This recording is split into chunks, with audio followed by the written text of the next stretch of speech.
Theodore Roosevelt, The Man with the Muck-rake, delivered 14th April 1906. There are beautiful things above and round about us, but only if we know when to stop raking the muck and look upward to the celestial crown. Welcome, whether you are here to learn, to relax, or to drift into a deep sleep. You are safe here. Tonight, we are leaving the noise of the city behind. We are traveling back to 1906, but we aren't going to a stuffy office. I want you to imagine we are sitting by a fire with the 26th President, Theodore Roosevelt. He is a man who saw the corruption of the world, but refused to let it break his spirit. Tonight, he shares a lesson about finding balance, about lifting your eyes from the ground and finding the light. The stars are out. The fire is warm. Let's listen and learn. Roosevelt speaks of the man with the muck-rake, someone who can only look downward at the problems. We all do that. We look down at our phones, our worries, our to-do lists. Right now, I want you to visualize that rake in your hands. Feel the tension in your grip. And now, open your fingers. Drop the rake. Let it fall to the ground. Unclench your jaw. Lift your chin slightly, just an inch. Stop looking down. Look up. Imagine the vast dark sky above you, heavy with stars. There is no muck here, only space, only peace. You are free to rest. Over a century ago, Washington laid the cornerstone of the Capitol in what was then little more than a tract of wooded wilderness here beside the Potomac. We now find it necessary to provide by great additional buildings for the business of the government. This growth in the need for the housing of the government is but a proof and example of the way in which the nation has grown and the sphere of action of the national government has grown. We now administer the affairs of a nation in which the extraordinary growth of population has been outstripped by the growth of wealth in complex interests. The material problems that face us today are not such as they were in Washington's time, but the underlying facts of human nature are the same now as they were then. Under altered external form, we war with the same tendencies toward evil that were evident in Washington's time, and are helped by the same tendencies for good. It is about some of these that I wish to say a word today. In Bunyan's Pilgrim's Progress, you may recall the description of the man with the muck-rake, the man who could look no way but downward, with the muck-rake in his hand, who was offered a celestial crown for his muck-rake, but who would neither look up nor regard the crown he was offered, but continued to rake to himself the filth of the floor. In Pilgrim's Progress, the man with the muck-rake is set forth as the example of him whose vision is fixed on carnal instead of spiritual things. Yet he also typifies the man who in this life consistently refuses to see aught that is lofty, and fixes his eyes with solemn intentness only on that which is vile and debasing. Now, it is very necessary that we should not flinch from seeing what is vile and debasing. There is filth on the floor, and it must be scraped up with the muck-rake, and there are times and places where this service is the most needed of all the services that can be performed. But the man who never does anything else, who never thinks or speaks or writes, save of his feats with the muck-rake, speedily becomes, not a help but one of the most potent forces for evil. There are in the body politic, economic, and social many and grave evils, and there is urgent necessity for the sternest war upon them. There should be relentless exposure of and attack upon every evil man, whether politician or businessman, every evil practice, whether in politics, business, or social life. I hail as a benefactor every writer or speaker, every man who, on the platform or in a book, magazine, or newspaper, with merciless severity, makes such attack, provided always that he in his turn remembers that the attack is of use only if it is absolutely truthful. The liar is no whit better than the thief, and if his mendacity takes the form of slander, he may be worse than most thieves. It puts a premium upon knavery untruthfully to attack an honest man, or even with hysterical exaggeration, to assail a bad man with untruth. An epidemic of indiscriminate assault upon character does no good, but very great harm. The soul of every scoundrel is gladdened whenever an honest man is assailed, or even when a scoundrel is untruthfully assailed. Now, it is easy to twist out of shape what I have just said, easy to affect, to misunderstand it, and if it is slurred over in repetition, not difficult, really, to misunderstand it. Some persons are sincerely incapable of understanding that to denounce mudslinging does not mean the endorsement of whitewashing. And both the interested individuals who need whitewashing and those others who practice mudslinging like to encourage such confusion of ideas. One of the chief counts against those who make indiscriminate assault upon men in business or men in public life is that they invite a reaction which is sure to tell powerfully in favor of the unscrupulous scoundrel who really ought to be attacked, who ought to be exposed, who ought, if possible, to be put in the penitentiary. If Aristides is praised overmuch as just, people get tired of hearing it, and over-censure of the unjust finally, and from similar reasons results in their favor. Any excess is almost sure to invite a reaction, and, unfortunately, the reactions, instead of taking the form of punishment of those guilty of the excess, is apt to take the form either of punishment of the unoffending or of giving immunity, and even strength to offenders. The effort to make financial or political profit out of the destruction of character can only result in public calamity. Gross and reckless assaults on character, whether on the stump or in newspaper, magazine, or book, create a morbid and vicious public sentiment, and at the same time act as a profound deterrent to able men of normal sensitiveness, and tend to prevent them from entering the public service at any price.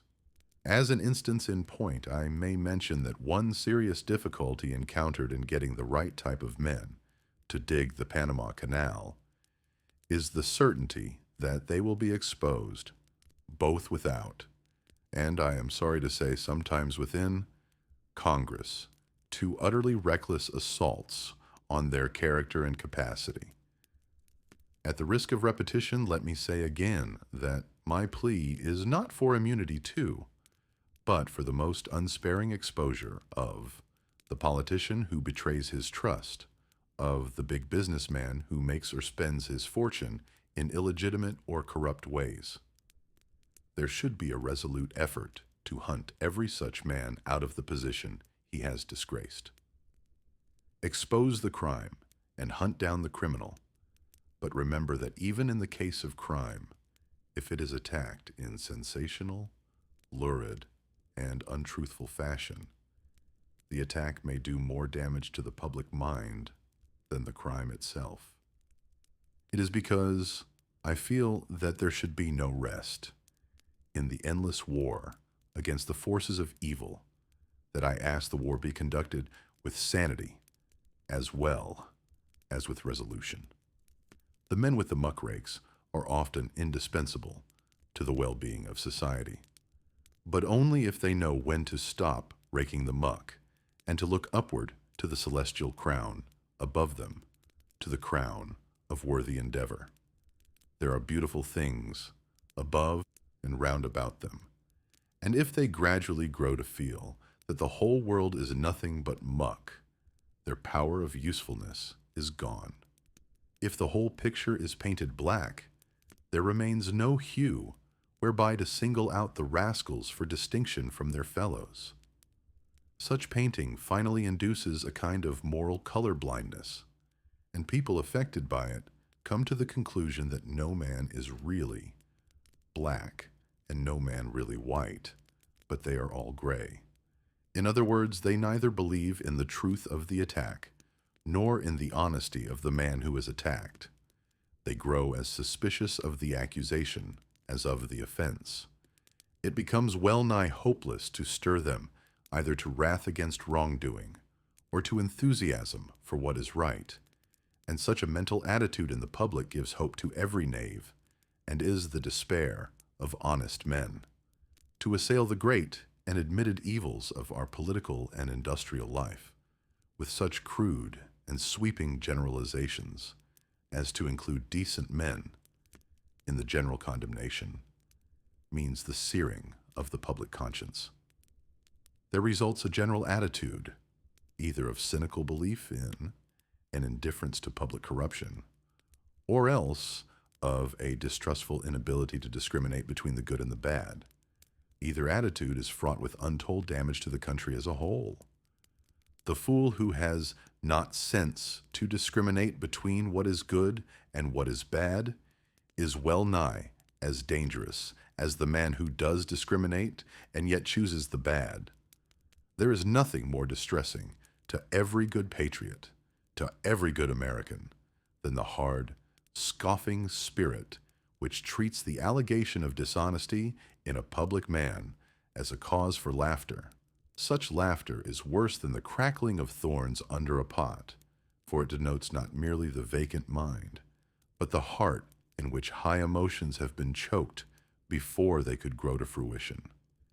There is any amount of good in the world, and there never was a time when loftier and more disinterested work for the betterment of mankind was being done than now. The forces that tend for evil are great and terrible, but the forces of truth and love and courage and honesty and generosity and sympathy are also stronger than ever before. It is a foolish and timid, no less than a wicked thing, to blink the fact that the forces of evil are strong, but it is even worse to fail to take into account the strength of the forces that tell for good. Hysterical sensationalism is the poorest weapon wherewith to fight for lasting righteousness. The men who with stern sobriety and truth assail the many evils of our time, whether in the public press or in magazines or in books, are the leaders and allies of all engaged in the work for social and political betterment. But if they give good reason for distrust of what they say, if they chill the ardor of those who demand truth as a primary virtue, they thereby betray the good cause and play into the hands of the very men against whom they are nominally at war. In his Ecclesiastical Polity, that fine old Elizabethan divine, Bishop Hooker, wrote, "He that goeth about to persuade a multitude that they are not so well governed as they ought to be, shall never want attentive and favorable hearers, because they know the manifold defects whereunto every kind of regimen is subject. But the secret lets and difficulties which in public proceedings are innumerable and inevitable, they have not ordinarily the judgment to consider." This truth should be kept constantly in mind by every free people desiring to preserve the sanity and poise indispensable to the permanent success of self-government. Yet, on the other hand, it is vital not to permit this spirit of sanity and self-command to degenerate into mere mental stagnation. Bad though a state of hysterical excitement is, and evil though the results are, which come from the violent oscillations such excitement invariably produces, yet a sodden acquiescence in evil is even worse. At this moment we are passing through a period of great unrest, social, political, and industrial unrest. It is of the utmost importance for our future that this should prove to be not the unrest of mere rebelliousness against life, of mere dissatisfaction with the inevitable inequality of conditions, but the unrest of a resolute and eager ambition to secure the betterment of the individual and the nation. So far as this movement of agitation throughout the country takes the form of a fierce discontent with evil, of a determination to punish the authors of evil, whether in industry or politics. The feeling is to be heartily welcomed as a sign of healthy life. If, on the other hand, it turns into a mere crusade of appetite against appetite, of a contest between the brutal greed of the have-nots and the brutal greed of the haves, then it has no significance for good, but only for evil. If it seeks to establish a line of cleavage, not along the line which divides good men from bad, but along that other line, running at right angles thereto, which divides those who are well off from those who are less well off, then it will be fraught with immeasurable harm to the body politic. We can no more and no less afford to condone evil in the man of capital than evil in the man of no capital. The wealthy man who exults because there is a failure of justice in the effort to bring some trust magnate to account for his misdeeds is as bad as, and no worse than, the so-called labor leader who clamorously strives to excite a foul class feeling on behalf of some other labor leader who is implicated in murder. One attitude is as bad as the other and no worse. In each case, the accused is entitled to exact justice, and in neither case is there need of action by others which can be construed into an expression of sympathy for crime. It is a prime necessity that if the present unrest is to result in permanent good, the emotion shall be translated into action, and that the action shall be marked by honesty, sanity, and self-restraint. There is mighty little good in a mere spasm of reform. The reform that counts is that which comes through steady, continuous growth. Violent emotionalism leads to exhaustion. It is important to this people to grapple with the problems connected with the amassing of enormous fortunes and the use of those fortunes, both corporate and individual, in business.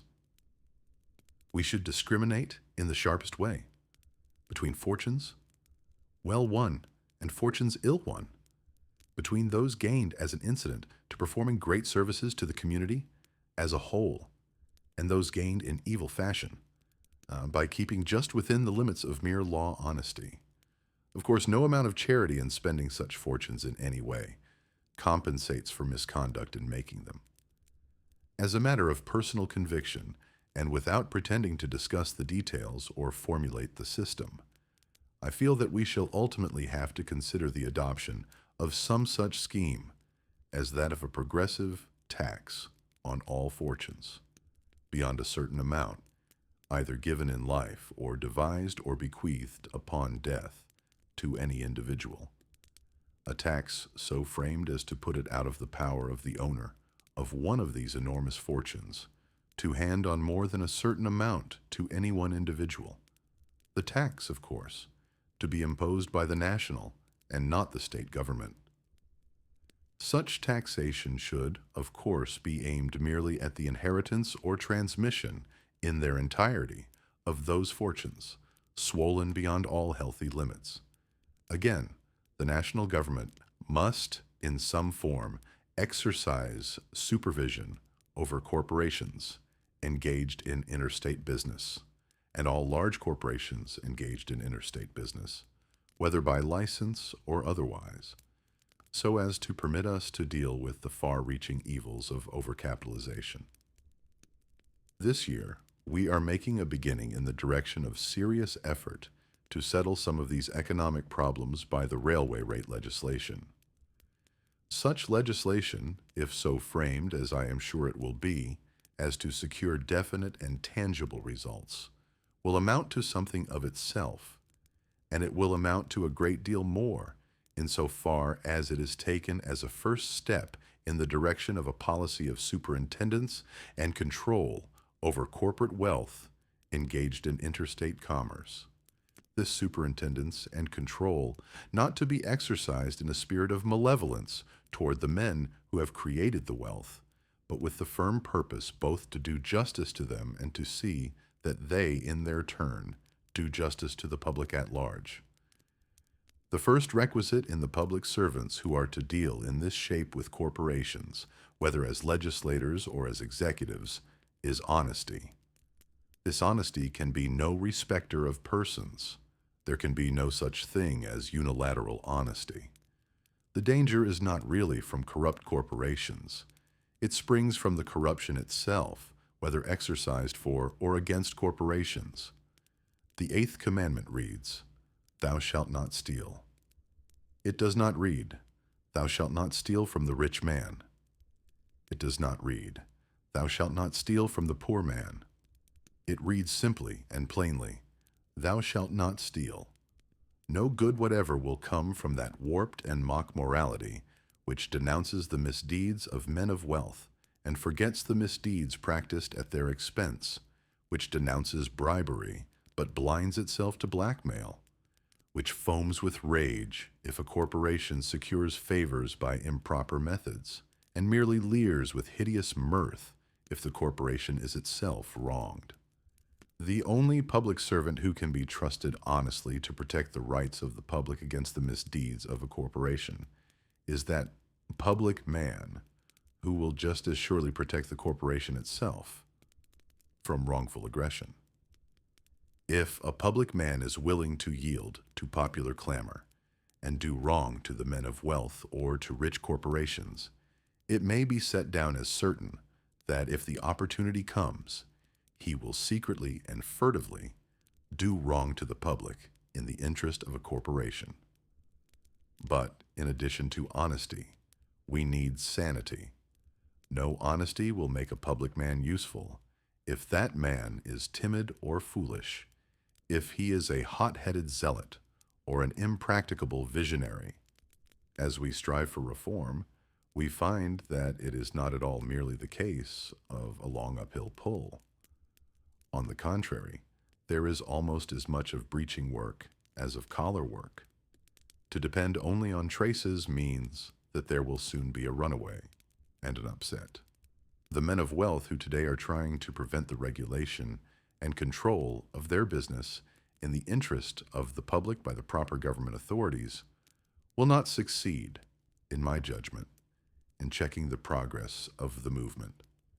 But if they did succeed, they would find that they had sown the wind and would surely reap the whirlwind, for they would ultimately provoke the violent excesses which accompany a reform coming by convulsion instead of by steady and natural growth.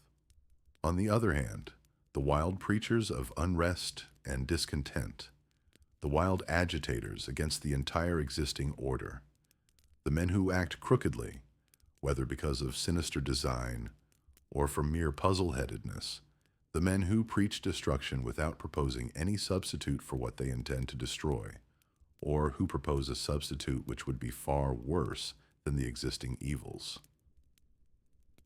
All these men are the most dangerous opponents of real reform.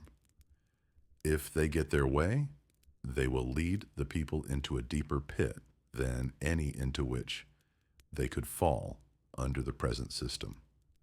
If they fail to get their way, they will still do incalculable harm by provoking the kind of reaction which in its revolt against the senseless evil of their teaching would enthrone more securely than ever the evils which their misguided followers believe they are attacking.